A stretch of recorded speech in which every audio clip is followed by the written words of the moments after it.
Hey, welcome to Caching in the Northwest. You know, this is the podcast from the birthplace of geocaching right here in the great Pacific Northwest. Now, it's Thursday at 9 p.m. Pacific. I'm Chris of the Northwest, and we're going to talk about geocaches and geocachers from here and all around the globe.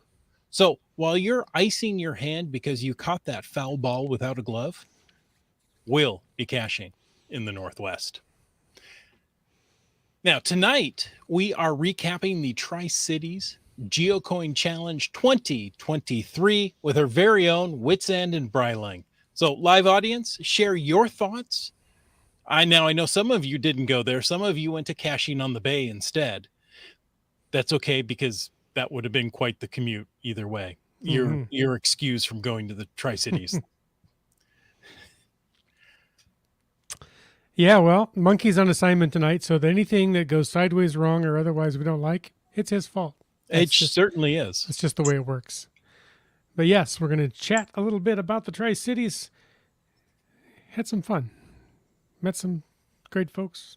We'll talk about it. But first, we need to give you a quick reminder that we appreciate the support of our patrons, all the patrons who help keep this podcast coming each and every week. Special thanks to Land Sharks, because they're one of our corporate Denali level sponsors. You know, that coronation of King Charles trackable geocoin that we told you to look for? Well, it's there. It's at their store. It's on their site. Go check it out. You're not going to want to miss that one. Go there now. Get that and all other kinds of cool geocaching swag at landsharkswithaz.ca. And of course, our other corporate Denali level sponsor, that's Gold Country Geotourism. You can visit exploregoldcountry.com to learn more about the Geo Tour and the entire Gold Country region. Don't forget they have an awesome app. Download that. And you can get all that information there and at facebook.com/exploregoldcountry. If you would like to know more about supporting the show, why don't you go over to the cachingnw.com website and click that Patreon link. We'd appreciate it. Somewhere on the page. I don't know where it is. It's there somewhere. I want to say it's on the left. But, you know, I'm left-handed, so everything I want to say is on the left. There you go. Yeah. Hey, it's time for the glow. And before I ask you guys what it might be, I'm just giving you time to warm up, to get used to this again. Yeah, thank you. We need your glows. We're running out. Now, this week we got one that fits perfectly with our theme, so thank you very much. Trexer. I was going to wait for the surprise, but, well, you know, I got excited. And so we need your glows. Now, you may ask me what a glow is. What a glow is. What is a glow? I like you guys. It's the geocaching log of the week. So whether you read it or whether you wrote it, we want to hear about it because great logs simply make geocaching better. Now, you can send an email or a recording to feedback@cachingnw.com. You can call in to 253-693-TFTC and show us just how you glow. That's right. And as Chris spilled the beans, this glow was logged by Trexer. And it's from a cache called Valley View, which is GC 299. So I'm thinking it's been around just a little while because that's a really short GC code. So Trexer says, I couldn't resist this oldie while passing on through.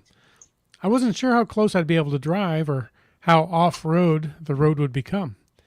As it turns out, it seems civilization is creeping ever closer to this cache. I parked at the turnaround and made the quick wander up to ground zero. It's nice to get the legs moving and the blood pumping after some driving today. Quite the varied views and even some snow-capped mountains in the distance. Thanks for keeping this one going after all these years. Based on how new many of the houses look, I'll bet the views have changed over the years. He said, this is day 2 of my Tri-Cities GeoCoin Challenge 2023 trip. Plan to spend a few days in Washington before the mega and after. Set my eyes on the WSGA Geo Tour, which means I get to visit several places I've never been before. I started the day crawling out of my tent bright and early at Alta Lake and headed south to the Tri-Cities on a path that zigged and zagged while grabbing some Cascadian and South Central Geo Tour caches. There were plenty of finds in sagebrush, but brilliant blue waters never seemed to be too far away. Had some fun getting the car dusty on some unpaved roads. I finished the day attending a Maker Magic event and finding some familiar faces to talk about our latest adventures. Thanks for adding a stop along the way. Nice. Well, I'm not going to talk about more about the Tri-Cities event until we go through some other details we want to get through. So first of all, you guys have already been using the hashtags Tri-Cities for tonight, and hashtag FATAS if you want to bring up something in the after show. And of course, the dueling hashtags podcast baking and hashtag podcast drinking. And yeah, I've already seen those go flying by. They have. So. I was going to say, Wino Seattle is drinking what I think should be called a wit's end because it's quite approachable, mild, really well balanced, and a little nutty. Yeah. I can't argue with that. So I'm more looking for an argument. I've missed what it was actually called, but I think it's from here forward should be a wit's end. Okay. Wit's end ale, I guess. I don't know. Love it. Hey, we do have some news tonight. I got an email from Nancy of the Deadliest Cachers. I don't know if I want to go caching with a group called the Deadliest Cachers. No, but I wonder if Mike Rowe narrates their journeys. Oh, that would be good, wouldn't it? Yeah. She says this year's Maker Magic event that I held in the Buffalo, New York area was called the Pirate Project. The project consisted of all those who were interested to create a pirate-themed geocache hide and have it published on Tuesday, September 19th, which is one of my favorite holidays. It be Talk Like a Pirate Day. Yeah. After the event, I got to thinking, why limit this mass publication of pirate-themed geocaches just to my local area? So I'm inviting all geocachers to join in on the hijinks and make this undertaking a worldwide event. You can find all the details on the Pirate Project page of my website, Geocaching Central. And that's actually a very good website. You should go out and look at Geocaching Central. We'll pause the podcast here so you can, pull off the road, get your smartphone ready, go. No, you can go there later. She goes on to say, it's my hope that you'll use the resources to share the project details with geocachers worldwide so that the simultaneous publishing of pirate-themed geocaches will be an epic event in the world of geocaching. There you go. Sounds like they had a fun time at that event. Yes. And more are planned. So if you're in that area, check it out. Might be a good time. Wino says, is this the same lady that's doing this from Syracuse, New York? Yeah, she said she was in the Buffalo, New York area. So I assume that's somewhat close based on my New York geography, which I'm a little... Yeah, it's closer than Washington State is. I'll guarantee you that. Exactly. There you go. So, all right. Well, emails, geocaching emails. Anybody get any geocaching emails lately? Like maybe a charted email? Did you get a charted email? Because, who doesn't love a good chart or graph? Kids love charts and graphs. Oh, yeah. So this email was like a mini stats page for the first half of the year because, by golly, here we are halfway through 2023. I know. Time flies. And, time really does fly. And there were some interesting numbers there for if you took a look at it. If you ever feel like your geocaching numbers aren't quite as high as you'd like them to be, as I've said in the past, I'm here to help you feel better. Total number of finds, the list for the year so far, I have 108. Not that many. You could achieve that in a weekend. Brylang achieved more finds in the month of June than I have in my entire almost 20-year geocaching time. How many favorite points you've awarded, the most favorite caches that you've found, the number of finds per day, the highest number of finds per day, 47, which, again, we're going to talk about in just a minute for me. And the number of days you went geocaching this year. I'll bet most of you listening to me, listening to the podcast, have cached more than 15 days this year, but that's all I've managed to get out. So, you've had a busy year, though. It's been kind of a crazy year, I admit, yeah. But if you got that email and you wanted to share some stats, throw them in the chat. We love hearing from you. Yeah, exactly. So while we're waiting for people to talk about their charted email or their geocaching charted email that they've got, really what we want to talk about is the Tri-Cities GeoCoin Challenge 2023. Now, you both were there. I do remember that. There you go. It's all a blur. Yeah. Thank you. Someone named Brylang. If you can use the hashtag stats if you want to share your charted stats. Oh, there you go. Oh, was it just from this morning? The email was. Yes, 11 hours ago, according to my Gmail window. So it came out today. 2 ago. Let's see. You might have. Hours. Okay. Thought maybe you were ahead of me in the timeline, which is possible. So now you both have done, well, maybe not. You both done the Tri-Cities GeoCoin Challenge before? Negative Rampart. I've been about 3 or 4 times, I think. Yeah, this was my first time. All the years that you and Land Monkeys and, well, lots of people that I know came over here and participated. I never could make my schedule line up to get over here. But I made it this year. And it really wasn't that far to go either. Huh. Amazing. Imagine that. Yeah, had a good time. Now, Bryling, I think you drove a little bit farther. Well, I didn't drive anywhere. I was a backseat navigator this time. Ooh. Yeah, he carpooled down with the monkeys, and I jumped in the other side of the back seat, and we all did the Tri-Cities in the monkey mobile. Kept looking for Sylvester McMonkey McBean, but you know, getting a monkey song in my head. Hey, we're the monkeys. If it doesn't have a tail, it's not a monkey. Even if it has a monkey kind of shape. It's a different song. It has a monkey kind of Jeep. Yeah. There you go. So, in the past several years of the Tri-Cities GeoCoin event, they focused on a different theme. Yes. What was this year's theme? And did you learn anything new about the Tri-Cities because of the theme or the caches? Well, it was Tales of the Tri-Cities. Oh, it doesn't have tail, it's not a monkey. Yeah. Right. Okay.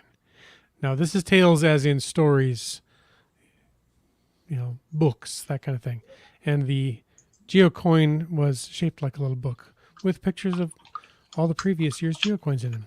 It was really kind of cool. I would love to show you mine, but it's in the other room, and I totally spaced on bringing it in here. So, I don't know. Brylang's probably got one around there somewhere. But, yeah, so Tales of the Tri-Cities. I don't know how much I learned about the Tri-Cities. Having lived here now for a year, I was kind of familiar with it. But I did get to some parts of the Tri-Cities that I had not yet been to cache. So that was kind of fun. Nice.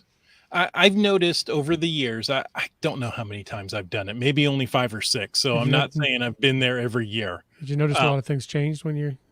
Oh, well, the town changes, okay. But they tend to reuse the parks over and over. Yeah. Oh, you know, I remember going to this park and, I've been to that park. How much has it changed, Chris? Oh, I can tell you how much it's changed. Let me tell you. Yeah, there were a few times that we pulled into a park or just drove past a site and the monkeys or Brylang there would say, oh, we found one in this park. Oh, we found one at that site.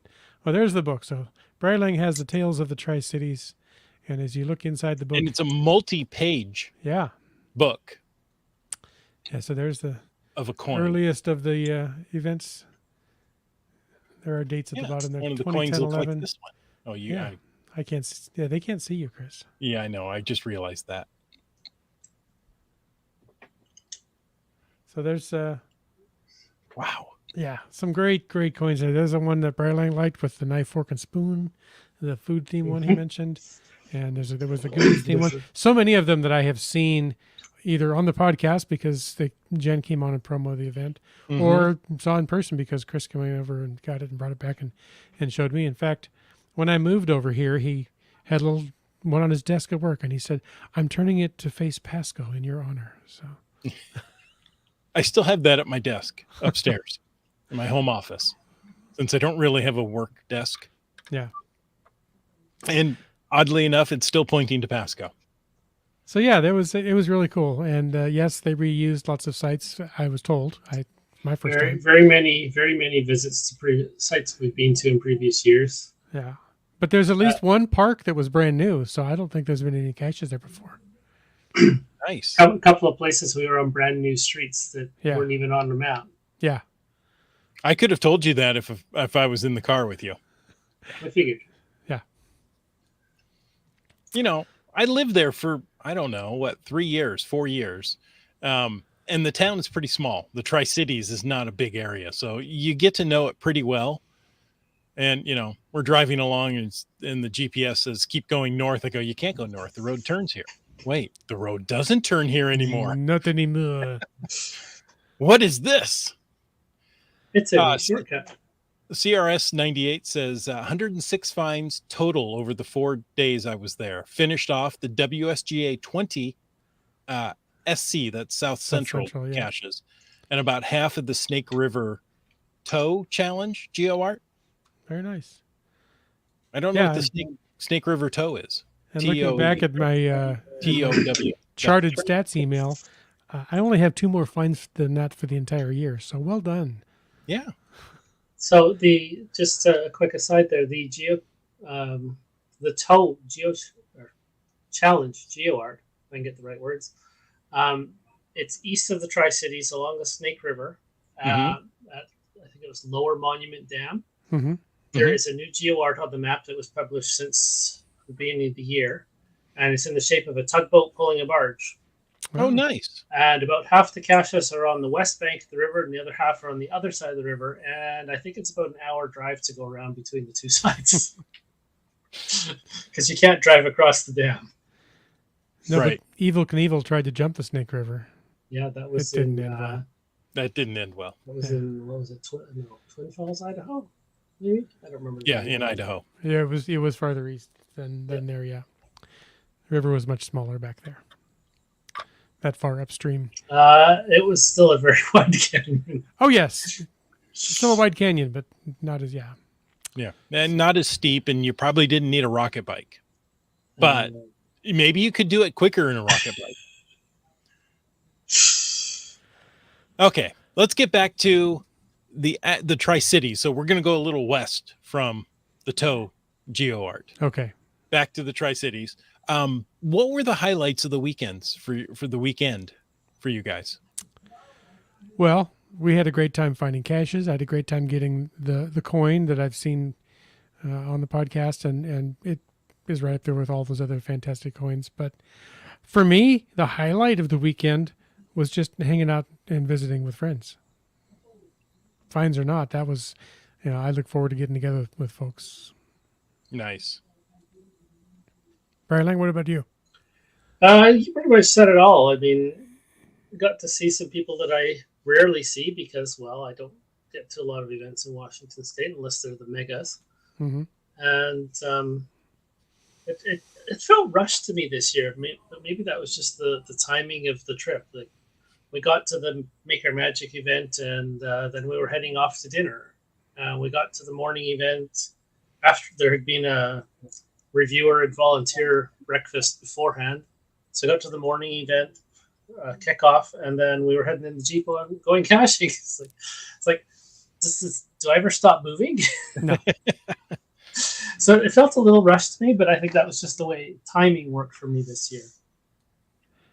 Nice. So, Brylang, you brought it up there. There were other events surrounding pre and post events around the big GeoCoin Challenge kickoff. One of them being that Maker Madness event on Friday night. How was that? Maker Madness. Years ago. All right, I get stuck a couple of years ago. I've been trying to get the right word all weekend too. There was a little bit of cache building going on up on the stage in the park they were using in Richland. Mm-hmm. But I didn't see a lot else about making caches going on. I don't know if they did some kind of introductory speechifying before we got there, or if they did more after we left and went to dinner. Didn't hear much in the way of public address to the crowd at that event. Okay. It was more of a giant meet and greet than a Maker Magic. I know they were able to get that snuck in there. I think they already had the event planned, and then the Maker Magic. They applied to be a Maker Magic, and then Yeah, they added event came out, and they're like, the "Oh, cache construction."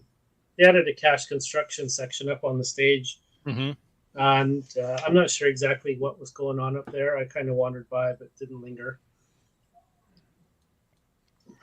Picked up my bingo card to go around and ask people questions, but then we didn't linger long enough to fill it in. Yeah. I was able to fill out a few grids on other people's bingo cards. So that was yes. Yeah. Like finding 108 caches in the year? Something like that.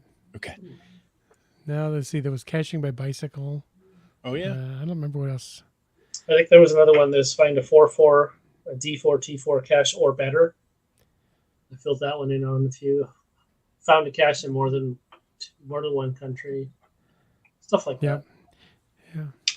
Seabeck Tribe, who was there, by the way, yes, said they had many caches to look at and play with up on the stage there at the Maker Magic. Well, there was some down in front of the stage too. I do recall somebody playing with something down there. So yeah, there were several stations. But like I said, I spend most of the time meeting and greeting and having a good time. And I would, shout out names to everybody that I saw here, but I would forget somebody and then I would feel bad. So it was great seeing all of you at the event, whether I got a chance to chat with you or not. So. Nice. Now, what about the actual event Saturday morning? Bryling, you said you felt a little rushed because you had a breakfast before. Yeah, so I was dropped off at the breakfast Lackey Reviewer volunteer event, and then I got a ride to the main event with some of the other lackeys. The monkeys and I went and found a 4-4 cache and a letterbox across the street from his breakfast while we were there. Wow. And then when I got to the main event, they very quickly moved into making all their announcements and thank yous and the safety talk from the police officer, don't speed, the usual. And then we were handed our passports and off we went. Like it felt really quick to me. It was about half an hour. Yeah. Okay. Wino said the dirty old man by the name of Goblin Dust was there showing off his geocaches at the Maker Magic event. And Seabeck Tribe says Wits End was a great one for the name card. Oh, was it? Yeah, that was the poker run name card, was it, or was that something else? Well, there was a second. There wasn't just a bingo page. There was another game where you had to get people to fill in. Yeah, and I don't remember what the words. I was trying to remember the words. Yeah, it was whether your caching name begins or ends. With certain letters. So I think one of the two words vertically was geocaching. So Brylang ends in a G, so I could fill in that spot for a few people. One of the words ended in D, or there was a D in one of the words because Wits End ended in that. So right. Yeah, I did help Seabeck Tribe out with that one. Nice. So there's a comment there from CRS98. Oh, I went above with that Tony. one. Sorry. He held a Maker Magic event at my TB hotel. That's GC 9 Zulu. Thank you. 9 Zulu 63 Alpha. The past Saturday had 43 cachers attend from 5 states. That's Kentucky, Indiana, Ohio, Tennessee, and a couple from Alabama. Okay. They probably just lost, but they had a GPS. They were going to be fine. Yeah. So CRS 98 said it was a pretty well attended event. I was talking with one of the volunteers, and they were expecting about 700 people. I know that they would have almost run out of coins. That's an interesting point because there's been an ongoing discussion on the Tri-Cities Facebook page this week. And I think on the event page itself, they've sent out a couple of announcements. They were down to 5 coins remaining at one point. Wow. Which later changed to 8. But I think they've committed to reordering a second batch, and they asked some of the local Tri-Cities area geocachers to hold off collecting their coins until the new batch came in. New batch, yeah. By the way, that game card on Friday night said geocaching friends. There you go. So, thanks, Laurie. So yeah, they had more response than they had coins for. And they are. I think I saw a note that they're asking you if you are going to complete it to contact them, let them know, and to please complete the GeoCoin challenge by July 5th, so that you've got this long upcoming weekend to take care of that. And that's what I'm going over. That's what I've heard. So you better make it so. Exactly. Yeah. Do you push the pedal on the machine to make it so? That's a joke. Okay. Winos has some stats here. I'm guessing this is from the previous GeoCoin challenges. In 2020, 2 people attended.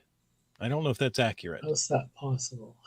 In 2021, 315. In 2022, 302. This year, 357. Yeah, I don't think there was one in 2020.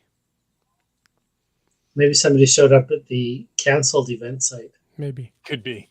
Don't know. Oh, Komakino asks, I can't get down there until August. Does that mean I can't get the coin? Not necessarily. Yeah, I was going to say, reach out to Jen. Her email address is on the event page, and let her know. And I can't say you will, but I can say you won't. So definitely reach out. You may be able to get the reprint. Yeah. You'll have to buy the White Album again. Oh, wait, that's something different, isn't it? Yeah, it's completely different. So what type of caches and how many different types of caches were involved in this year's event? Well, there were, of the 4 Tri-Cities, there were 5 caches per city. So that's 20. And then there was 1 Adventure Lab with 5 stops each for each of the Tri-Cities. So, 1 Adventure Lab with 5 stops and 5 traditionals meant 10 locations in each city for 40. And then with the event itself, with a bonus cache at the end, and event before and after, as my stats page says, my highest cache day of the year so far was last Saturday at 47 caches, which for somebody like me, that's a lot of caches in a day. Well, there you go. That's almost half your caches for the year. Just about. If I do the math. But yeah, it felt like a pretty good number. We were able to easily complete it, interspersed with other caches, the Land Monkeys, and I also wanted to find some of the GeoTour, the WSJ GeoTours, because there are some of those right here in the Tri-Cities. So Breiling did a great job. Shout out to him for navigating and combining all of those onto one map page, including, you correct me, Breiling, but it was Lab2GPX. Yes. So it's a website that took all of the individual Adventure Lab stops and put them in a GPX file. So with one glance, you could see, we're coming up on Adventure Lab stop, number 3 for Richland, which is right next to traditional 4 for West, whatever. It helped us really be more efficient in our routing. Yes. Normally I do all that kind of work well ahead of time. But you can't. Adventure Labs were not published until the morning of the event. Right. And like right at 9 o'clock, I think, or sometime between 9 and 9:30. We were set loose at 9:30. Or was it 8? Yeah, 9:30. And then the caches themselves were published at 9:30. So I couldn't do anything until they handed us the passport page. Yeah. So I got on the geocaching website on my phone. I did the search for TC 2023 and I found all 20 caches, put them in a bookmark list, downloaded the bookmark list to GC Droid on my Android phone. And then I used Lab2GPX to download all the Adventure Labs within 1 kilometer, because the it's a German website, so they use metric, 1 kilometer of the mega event coordinates, which picked up all 4 of the Adventure Labs because they're all listed at the mega event. That gave me a lot more Adventure Labs than I wanted because there's no way to limit it to just the ones you want. There's no filtering there, is there? There's no filtering that I could see, and not at the time I had anyway. So I downloaded all those into a GPX file, which I again imported into GC Droid, and then I combined the two into one view, and we used that to navigate all day. And the other super interesting thing was, and I learned this in my previous adventure 2 weeks earlier down to Nevada, which we can talk about some other time. Oh, we need to. You're not getting out of here without talking about that. It may not be tonight. So I learned how to use Android Auto in Nevada. And I learned that I can use my phone to navigate to the cache in Google Maps, and it automatically pops up on the car's navigate screen. Yeah. When you're connected with Android Auto. Mm-hmm. So in the Monkey's Jeep, all I had to do was connect the USB cable to my phone, and my map showed up on their screen. Right. So Mrs. Land Monkey was doing the driving, and she just had, as soon as it popped up on the screen and we were all in the Jeep and sitting down, she was ready to go, and we just went stop to stop to stop. It was so neat. Yeah, it worked out really well. But you almost need two phones for that, right? One that can just be dedicated to navigation in the car, and another one that you can, log on. Yes and no, because I was able to because when you're using Google Maps from the phone with Android Auto, you can still use all your other apps on the phone. You're not tied to one screen. Yeah. Basically, you're mirroring Mm-hmm. Google Maps to the car screen, which means you can still use your phone for other purposes. So while navigation was on the car screen, I could log the find. So it was super neat. Yeah. It helped to have like a 6-foot USB-C cable, so Right. To reach the back he seat. could be in the back seat and still be plugged into the dashboard. Nice. Yeah, Skyhawker. I was a backseat driver, literally. Yeah. You were a backseat navigator. Yeah.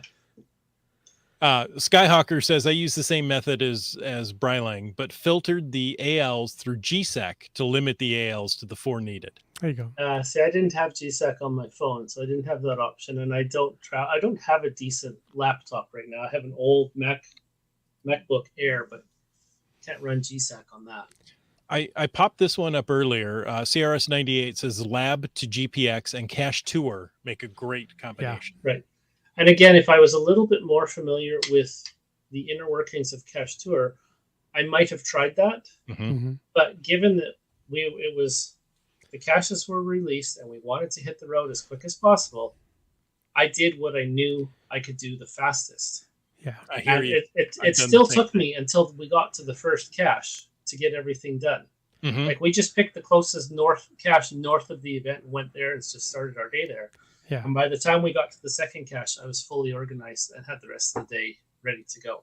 I'd be curious, Cliff, if you had tracked any mileage for that event, because my GPS map track, or Google Maps map track, shows that I traveled 125 miles by car that day. Now, there were some, like I said, we dropped Brylang at the breakfast event in the morning, so there was a little bit of outside of just the geo tour, but it was easily over 100 miles, and I'm wondering how Cache Tour routing compared to Brylang routing.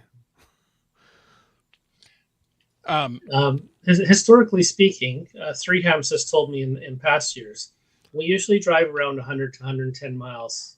Okay. Just doing the GeoCoin challenge. So that's within the right ballpark. Okay. Patrick, I'm trying to come up with his geocaching name. Yeah. Was that Team Pest? Yes, thank you. Yeah. For those that check the mega event page, there was a cache tour route linked on the event page at 9:30 a.m. There you go. So we used Brylang routing, and it worked just great. Yeah. And Brylang, that's the same thing I've done in the past, is let's go. You guys run out and get the first cache. I'm going to sit in the car and figure out our routes from this point on. Right. And then, okay, now we're ready to go. I've used Cache Tour. I've used Lab to GPX. I love that one. I found that Cachely worked really well. Cachely will show all the stages of a adventure lab that is not sequential. Okay. So I could take all those and pull them into an offline page and use See, that. if I was a little bit more experienced with GeoGo, I might have been able to pull them in there as well. Mm-hmm. But I have had bad experiences with GeoGo in areas where I don't have a data connection. Mm. Now, I did have data this weekend, so that wasn't a problem. But I didn't think to use it. I went with what I knew, what I'm most experienced with, because again, like there's that time pressure at the beginning of the day to get the route going, get moving. Don't just sit in the parking lot. When we got back to the mega event site, picked up our coins, you had to use them to solve the final bonus cache for the day. Yeah. And basically, you had to use there was questions, and you had to use the coin to figure out the answers to unlock a lock, and then you had to unlock a second lock, and then you had to unlock a third lock, and then you got to the logbook. So that was a super interesting end to the day. I don't remember where I was going with that story. When we signed that logbook, we were within the first dozen people to sign that logbook at the end. Wow. Yeah. So we did really well on time, and we were back about 4:30. Yeah. And that was with a stop. We made Wits End. We found one. The GeoTour caches that we had found the previous day. Yeah. It was at one of the Adventure Lab stops for the day, so that was no big deal.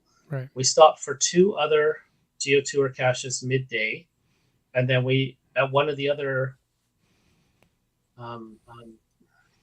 GeoCoin Challenge caches, there was a library cache across the parking lot. Yeah. So we went and did that one as well.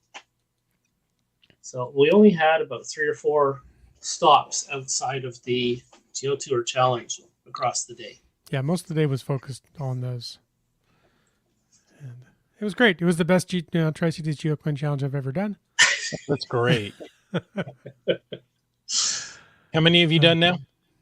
One, I suppose. One, I suppose. Yeah, it was good. I see you were mentioning here what didn't you like, and I'll throw this out. It wasn't something I didn't like, but it was maybe a challenge. We pulled up at one stop, and there's a whole line of people lined up for this cache. We're like, why is everybody still?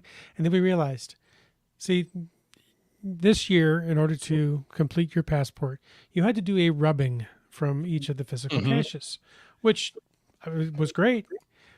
But when 6, 7, 8, 10, 12 people show up to do a rubbing all at the same time, you have to wait your turn. So there's Mr. Land Monkey. They're making a rubbing. You can see his answer sheet there. That was one of the last ones we did for the day. So there, by the end of the day, you'll have a sheet full of. If you're really good, you can zoom in and look at it, but I'm not going to go there. But so it was great, and it was creative. It was fun, and it was neat to see what the pictures and all were. But it did slow things down a little bit, and I know that in some years past, I'm told you guys would be there before the coin distribution began at 3, and as Brightling said, we got there at 4:30, which is still plenty of time. Perfectly fine. Yeah. In past years, there was hole punches. There was code words. I'm trying to remember what else they've done over the years. I think it was mainly just those 2, hole punches and code words. Okay. But with code words, you can tell your buddy. Right. They don't even have to go to the cache. Right. So then people will be finished by noon. Oh, we'll just divide this into 4 sections, and hey, we found the whole thing. Yeah. Hole punches work great because you still had to be there, and it literally takes a second or 2 to punch a hole in your sheet in the right spot, and on you go. Rubbings, you got to line the paper up in the right spot, then color over it, and then hope you got it in the right spot. And as the Skyhawker, yep, he said it did slow everyone down. I would say it took the extra hour. That took, like, normally we've been back between 2:30 to 3:30, and today or this year it was 4:30. So I would say it took an extra hour waiting for all the rubbings at all the stops. Well, and as Mrs. Landlucky pointed out a couple of times, I'm amazed at how many people don't know how to do a pencil rubbing. They've got the point of the pencil down. It's like, side, So. Right. If you had a crayon, I bet that would work really well. And I saw some people bringing in passports at the end of the day with crayon. And I thought, oh, that would have been A sideways, to bring along. take all the paper off a crayon and rub it sideways. Done. Yep. Yeah, that would have since been I'm going good. over this weekend, I better start looking for That's right. Look for a crayon. Yeah, they gave us the short, stubby IKEA pencils. Mhm. Not the ones with IKEA branding on them, but that's that size. But yeah, the golf pencils. I was going to say, you're set to go play mini golf after you finished your passport. No, I had to sharpen the pencil twice over the course of the day. They had put pencil sharpeners in a lot of the caches. Yeah. So there was a little bit of good planning there. I used my pocket knife to kind of slice a big wide side of the lead open. So we've got a lot of comments on how people did navigation, and I kind of want to switch to that or stay on that topic if you don't mind. Skyhawker said we had 2 GPX files Scouting Forever did before we launched, one for the ALs and the others for the caches. Okay, there you go. You could combine those into a list in almost any geocaching app. Let's see. Wino Seattle said we tracked it. Wasurf has the numbers, and there's a picture of the route posted on the WSGA main Facebook page. So number of miles. I think Winos is trying to share that with me on Facebook, but I don't have enough mental bandwidth to go transferred over here right now. CRS98 says, I didn't generate a cache tour route with Aubarche until noon, and it included the WSGA 20 caches and a bunch of puzzles as well. IHAM says, I believe one year we used Monkey Cakes navigation as well. That's a special class of navigation, but you have to travel. And you get cupcakes at the same time? Oh yeah, exactly. Baked goods. Wino says, I'll tell you what worked well. Bev from Bob, Bev, and Lacey. She made 3 solid mistakes in the course of the challenge. She found 3 solid mistakes. She found 3 solid mistakes. Sorry. I don't know what the mistakes were. Oh, I don't know. It's classified. Oh, wait, no. Yeah, and Skyhawker said the same thing you did, Brylang. The rubbing was good in that it prevented team cheating with the words.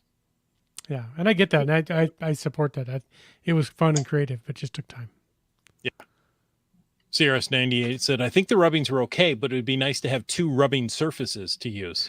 Yeah. 2 or 3. And like the picture I showed of Mr. Monkey there, it was on a big solid object, but sometimes it wasn't. Sometimes the rubbing item was just on the lid of the cache, and it was kind of hard to balance that on your thigh or whatever. You had to balance that and the paper, and then do the rubbing all at the same time. I assume there were just 3D printed, raised. They must be. They were all somewhat. Some of them we couldn't figure out what the heck they were. But there was one of them that had to do with the nuclear reactors at Hanford. It was a radioactive symbol. Radiation symbol. Okay. There was a hydro dam. There was a coyote. Maybe they were stamps. Were they rubberish or were they hard? No, they were hard plastic. I would say they were 3D printed because they're very topical to the Tri-Cities. Okay. Like they go with the theme, the Tales of the Tri-Cities. Yes. There you go. They fit in with that. Yeah. Skyhawker, very talkative tonight and, right on topic. So thank you for that. RX Gal said next time she's going to bring a big piece of brown chalk. There you go. Yeah, Team Pass says they were all 3D printed. So that's the way they looked. That's what I thought. So, and I believe they even have some spares. I don't know. Wino said one of the Kennewick Adventure Labs had us pull up between the production crush pad and the tasting room facilities of Bartholomew Winery. We pulled up while Surf, Bob, Bev, and Lacey ran straight. Hold on. There it is. Straight for the tasting room. In time, they had solved the Adventure Lab, had to come back with a full case of wine on my shoulder. No joke. Yeah, we didn't wander through the winery property. We went around the outside. Oh, so Team Pass, who is part of the committee, we'll just admit that, okay? Yep. He's got firsthand knowledge when he says the punches had a high failure rate in the past years, and we would only use 2 per city. The rubbings and registration nearly eliminated that a single address doing multiple passport redemptions. Nice. I remember in the past, I think somebody took a punch either by accident or thought it was swag out of one of the caches. Like, there's no punch in this one. How are we supposed to, oops. Yeah. So, well, good. That it sounded like it was a very full weekend. It was. Yeah. And thank you, listeners, for adding into the chat and adding your experiences on top. It was fantastic. So you guys, you started at 9:30, ended about 4:30. So yeah, very doable in a day. Yeah. We've got another comment here. Yeah. Caching Kent says one of the physical caches was a mini model of the B reactor at Hanford. Oh, nice. One of my favorites. See, on the GeoCoin Challenge Day, quite often I've been the driver, so I don't even see the caches. I'm usually sitting in the car pulling up the navigation for this next spot while my team is grabbing the cache and code or stamp or rubbing or whatever. But this year I actually got to see the caches, except I was so focused on signing the log and getting the rubbing that I didn't see the caches. Yeah. A lot of them were typical for the Tri-Cities, right? Especially in the parks, were an in-ground irrigation control box, right? Without the irrigation control, it was just the hide. Yeah, right. Oh, it's the Parks Department. We'll just give ourselves permission to dig a hole. It's nice when you could do that. Yeah. Oh, Team Pass says we had a few people figure out crayons work much better, but we distributed pencils as the crayons melt in the caches over here. Yeah. Yeah. I could see that. It was a very warm, very sunny day. I had a little bit of sunburn on my neck I'm still dealing with. Before I got my sunscreen on a few stops down the road. Yeah, it wasn't back of your neck was dirty and gritty. Yeah. Yeah. It was collecting the dirt after I put the sunscreen on. Yeah. So warm but not terrible. The caching can said there were a bunch of irrigation boxes, 8-ish. Okay. So there you go. Wow, you guys look like you had fun. We did. What news? When's the next event? What's moving forward? What's the future of geocaching in the Tri-Cities? Well, there are tons of great geocaches here that aren't going anywhere. Lots of them from previous year's challenges. All of the ones that from this weekend are still out there. But as we mentioned, coins are thin and few and far between. So if you're planning to do it, get out and do it quickly and reach out and contact Jen on the event page so she knows you're coming, because I think they're planning to order another batch of coins. I'm not sure of that. And if they get enough requests, they will order another batch. Yeah. So make sure you put your request in early so she knows. Yeah. As far as the Tri-Cities GeoCoin Challenge, this was a really great capstone. They've done this now, correct me, 13 years? This is the 13th year. This is the 13th challenge in 14 years. Let's check the book. Because 2020 never happened. But the book lists all the previous 12 years coins in there, and it's a great summary of all of them. And it's a great way to close the book on the Tri-Cities GeoCoin Challenge, because Jen did announce that this was the last one. They've had a great run. Just an excellent team of people have put in countless hours over the years to put this together. And she goes, it's just time to take a break. She told us it may not be forever. There may be an event in this area in the future. It may not look exactly like this event. So geocaching in the Tri-Cities is not going anywhere. The Tri-Cities GeoCoin Challenge, as we've been promoting it and talking about it, this is the end of the run for that one for now. Who knows what the future holds exactly. So, yeah, Cash and Kent says, didn't Jen say this is a see you later and not a goodbye? Exactly. There's no specific time when, just right now, at least, there is not one planned for next year.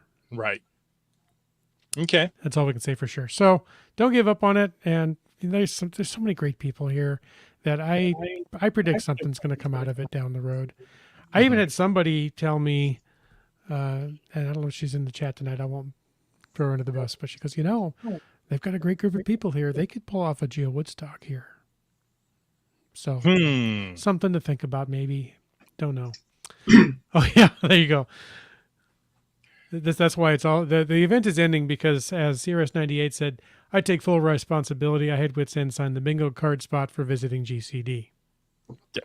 That's it. So you have to stop it. Yep. You have to end the event and no more geocaching. Try nice. Seabeck Tribe says, Chris of the Northwest, did you get good ideas and tips for your trip? Yes, I'm bringing a crayon with me. There you go. And bring a couple and keep one in the cooler. Yeah. Oh, there you go. In case the one you're using melts. Trade them out. And it's supposed to be hotter this weekend than it was last weekend. Oof. So, Team Pass throws out that passports must be submitted by July 5th at 5 p.m. There you go. Now, Patrick, tell us how to submit those. Is it just email? Do we have to stop in person? What needs to be done? I shouldn't ask him that because it's on the caching page. And never mind. I forget that I asked anything because people who want to know can go figure it out. And knowing him, he's probably throwing that in the chat too. But I'll throw out there that I can hear him typing. Oh yeah, I have volunteered to give Chris my geocoin since I do live here, and I'll get one from the replacement batch when they come available. So nice. Caching Can't said if they do go out, they went out with a bang. Yeah, it was great. I totally get it. I have been part of big events and annual recurring things, and it can be very draining. And no hard feelings. We're sad, but looking forward to something else. And there he says, drop off your passport at the Richland Community Center. Nice. Richland Community Center. Yeah. Well, I bet that's in Richland. Yeah, I'm thinking. Yes. I think it's in Howard Amon Park. So, Wino says the future for next year: caching in the Bay, San Jose, 2024. I was going to say we started off the podcast talking about some caches came here and some caches went to caching the Bay. So that's the plan for next year, for at least for Winos, is to head down to the Bay Area of California. Interesting. Maybe we'll have to do a Northwest field trip. There you go. I'm going to be doing researching cheap flights and see where else I can go that weekend. Get some new states maybe. And Land Monkey said, well, what are we going to do next year to come over and visit you? I said, if this event's not happening, you could visit at a time of year when it's not 100 degrees out. Just saying. Yeah, like come a month earlier before it gets so stinking hot. Before it gets warm. Yeah. And there are still hundreds, if not thousands, of great caches around the Tri-Cities. There's trails of... There's power trails, there's creative caches, there's previous year Geocoin challenge caches out there. There's just some great caching. I've barely scratched the surface. In fact, I did more geocaching with this group on Saturday here in the Tri-Cities than I had done in the whole year I've lived here. So it was good. Nice. Well, and you'd mentioned there's still previous year Geocoin challenge caches out. Some, yes. Some.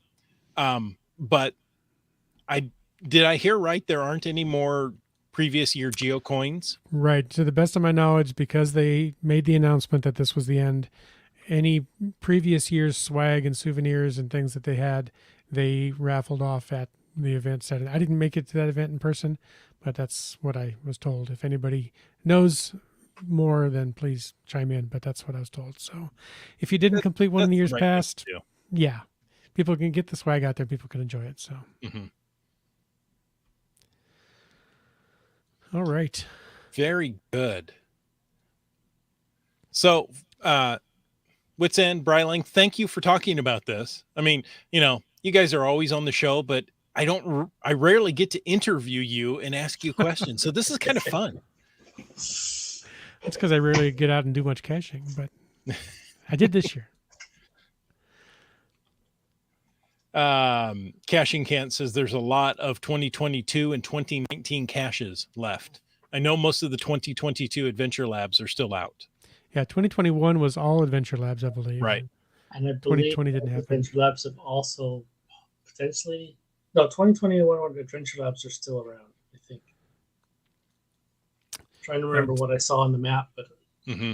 And Team Pass says all prior year coins we had left were given away. So there you go. So there's, get your passport in by July 5th at the Richland Community Center. I had to make sure that was right. And that's all. You can only get this 2023 coin. Yeah. If you go out, maybe I'll see you out there this weekend. But the 2023 coin has pictures of all previous 12 coins. So it's kind of like you're getting them all in a little tiny miniature fashion. Yeah. I love it. Folks, thanks for tuning in to this episode of Caching in the Northwest. I hope you enjoyed it. And I want to take a moment to thank Land Sharks and Gold Country Geotourism. They're our corporate Denali level sponsors. Land Sharks with a Z.ca is the outdoor adventure and geocaching store. Check them out online. They ship online orders daily. And for absolutely amazing geocaching adventures, check out exploregoldcountry.com. That's right. And we want to thank our faithful Denali level supporters. That's Landshark, Gold Country Geotour, Team Squirrel, Groovy Owl, Cool Cow Cachers, and Cachly, the geocaching app. If you want to know more about supporting the show, click the Patreon link on the cashingnw.com website. Very active in the chat tonight, Sky Hawker. And You know what? He's pretty good sitting down and watching a baseball game with him too. Yeah, I had a chance to chat with him in person Saturday. It was a lot of fun. Let's see. Korsgott. Green Words. RAR 285. CRS 98. Just Finding Our Way. Kitty Quest. RE 54321. Segehove. Ackerdoc. B Pendragon. Antaeus. Kid Vegas 19. You Talks to Rocks. Logwork. Seebeck Tribe. There's the logwork. Oh, it's completely invisible. Kev MacD. MC3 Cats. Genies. LG 9000. GSM ×2. Trexzer, thanks for the glow. That's right. Just Carlo, he's active in the chat tonight. Team Noltex. Subway Mark. BC Rockcrawler. Wet Coaster. Alarobrick. GeoNav Pro. J-Car. Hey, you, Dak. Geocaches. Camp Clan. Gas Station Tuna. Boomer 365. M-Nerve. Broncos fan for life. Winos Seattle. Flagman. Peach of Washington. Limax. And Doramore. That's right. Folks, thanks for taking the time to... you know what? I was going to say, normally at this point, we tell the guests, hey, how do you want people to get in contact with you? But I think they know. So... Come here Thursday night. Yeah, I have no idea. Okay. If you want to get a hold of Brylang, come here Thursday night and put things in the chat. Yeah. And he'll have to deal with it. Or come to an event and you'll find Brylang and me in the back seat of the Monkey's Jeep. You never know. Maybe. Who knows? Sleeping? Or if I'm driving, I'm stuck in the driver's seat. Folks, thanks for taking the time to listen to this episode of Caching in the Northwest. Your support helps keep the quality shows coming. If you like the show, please click the Patreon link on the cashingnw.com website. If you didn't like the show, let us know what you want us to talk about. In either case, please subscribe wherever you get your podcasts. Now, make sure you also subscribe and give us a review. If you were in a restaurant, you would tip. If you were in a live audience, you would clap. But since you're on a podcast, leave us a free, fast, fabulous, fantastic 5-star review. A 4-star review is just no good. We need 5-star reviews. Okay, maybe not. We'll take whatever you give us. You can call 253-693-TFTC and leave us a comment, ask us a question, or help us with sunscreen and water in the Tri-Cities or anywhere, any time of the day or night. And of course, you can email us at feedback@cashingnw.com. Join us live every Thursday night at 9 p.m. Pacific for a live show and chat. The show's produced by Chris Umfenauer, Jim Paulwitz, Jay Kennedy, and Brian Lang. It's licensed under a Creative Commons Attribution 3.0 license, copyright 2023 by Chris Umfenauer. And folks, it's time to stay tuned for The After Show. The After Show. Wet Coaster says, hold an archive party. That might get his attention.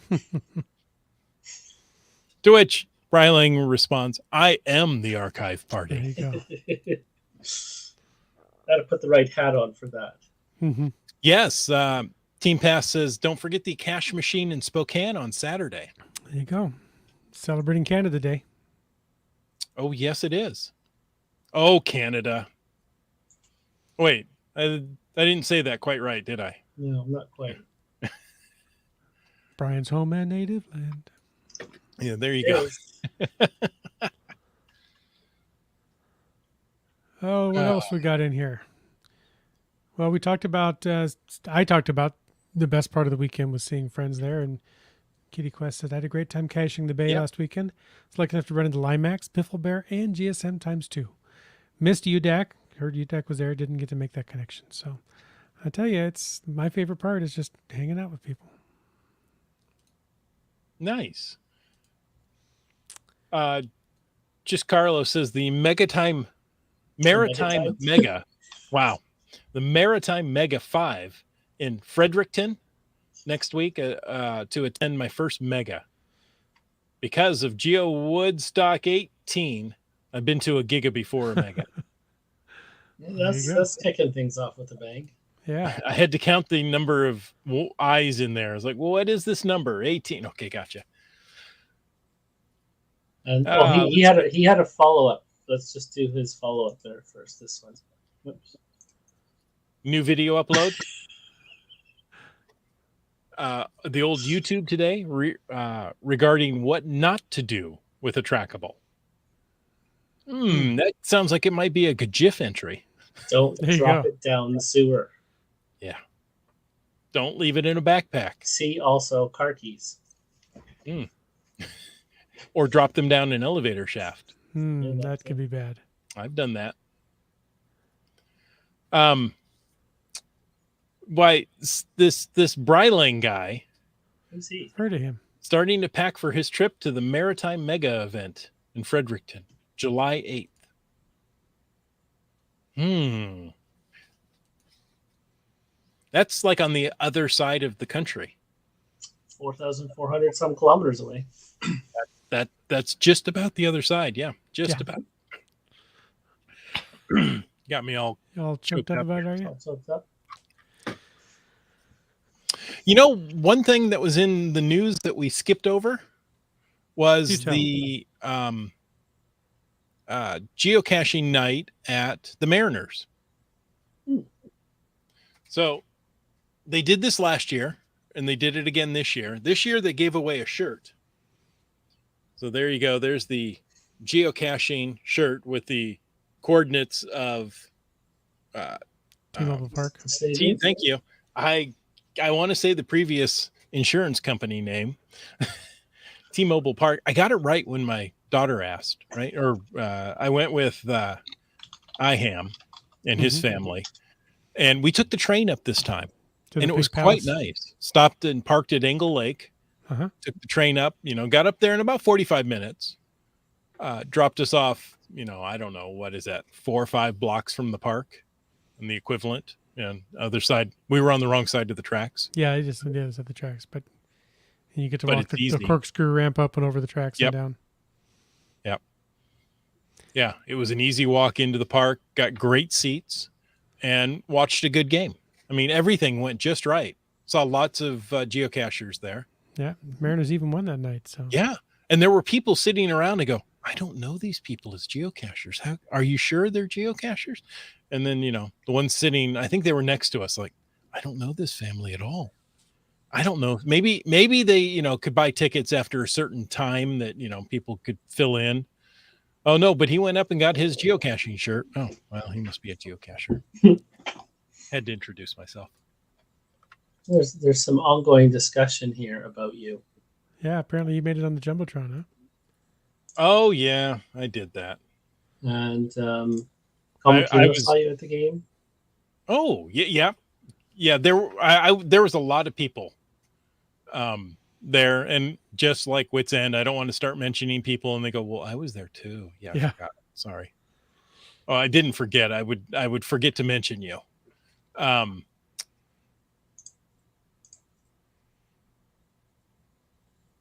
What is it? Don't feel special. The marketing idea was already in place and wasn't geared towards geocachers. Oh, Oh, Chris, no. you can still special if you Standard want group. to. I was talking to IHAM when people said, hey, you're on the Jumbotron. Oh, I turned and looked and, so I had my 2 seconds of fame. That was it. I'm done. That's deflation. It used to be 15 minutes. Yeah. I know. Exactly.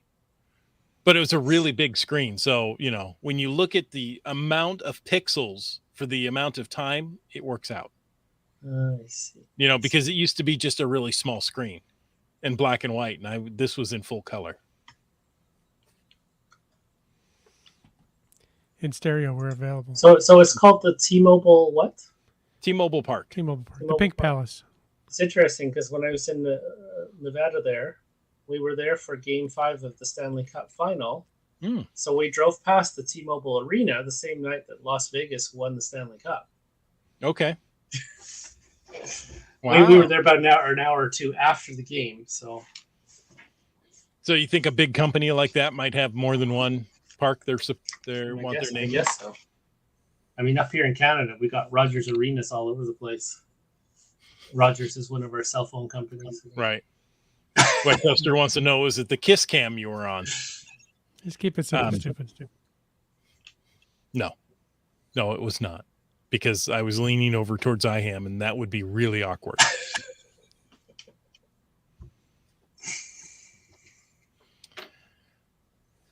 So anyway, that was fun. What else we got here?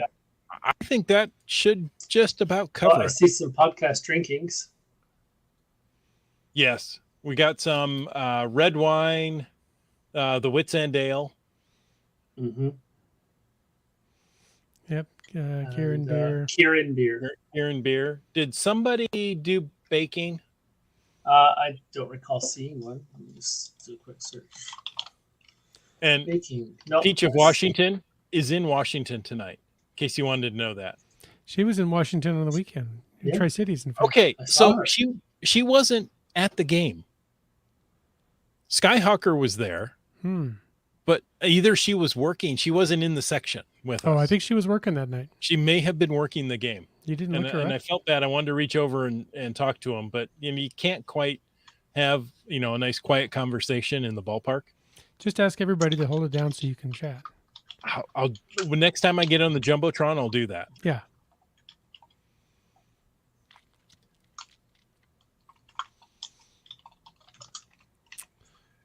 All right. Yep, I think Seebeck Tribe is packing for a Spokane/Idaho trip. I'm wondering if I would assume this weekend's cash machine, and then moving on to Idaho. There you go. Some good caching in Idaho I've done too. So this is the full name of that beer. Narrows Brewing Company Wits End Nutty Hazy Bearded IPA. I'll take it. Make it so. I'll make the royalty checks out to. Oh wait. Wet Coaster says in stats, he and Greenwords have cashed in 4 countries so far this year. Oh, way to go! Nice. I've been in 4 countries in my lifetime. I've been in 3 in my lifetime, and one of them was before geocaching. The Seebeck Tribe has 405 finds, 12 DNFs, 21 events, 19 souvenirs, 65 days caching, and 5 caches hidden. Well done. Start Cacher has already gone off to bed, but he's going to Cedar Point tomorrow. And I love Cedar Point. Cedar Point battles with some of the other big amusement parks, like Six Flags and such, for the biggest and fastest and steepest drop roller coaster. So you go there. They're constantly rebuilding things. Yeah. And they've got some of the biggest, fastest roller coasters, and it's a lot of fun. It's funny, they're not as much fun as they were when I was younger. Just saying. Yeah. Oh. Huh. So apparently B. Pendragon was baking. That is what he made. A cheese spiral. Ooh. No, that's IHAM. Yeah, but he said no, because earlier he said this. There you go. B. Pendragon did some podcast baking, cheese spiral. He was also at the game. B. Pendragon. All the cool kids are there, it sounds like. Yeah, exactly. Well, they weren't in the Tri-Cities where it was hot and sunny. They were in Seattle where it's cool and wet. Well, that was Monday. Yeah, I was gonna say Skyhawker was here. Winos was here. Wino says, "Give me 5 months. I'll get you a Wits End hazy bearded IPA." Fair enough. Okay, we're gonna hold you to it. Oh, Seebeck Tribe's gonna do the oldest in Idaho with mountain bike. Oh, Right, nice.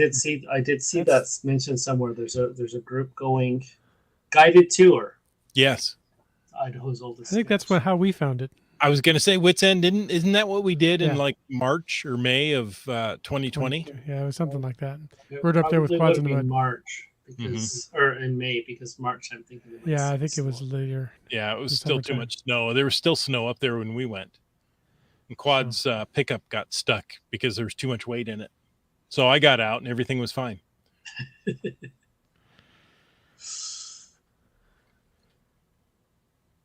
No. Did you see my response on where I was Monday night and part of the Adventure Lab? No. Oh, there you go. It's great. Yeah. I was working. Oh, that was it. I was working that night and part of the Adventure Lab published in the stadium. Ah. I didn't see that an Adventure Lab published in the stadium. Well, go back. Do it right now. Oh, man. I missed. I looked when we first got there, but I missed it.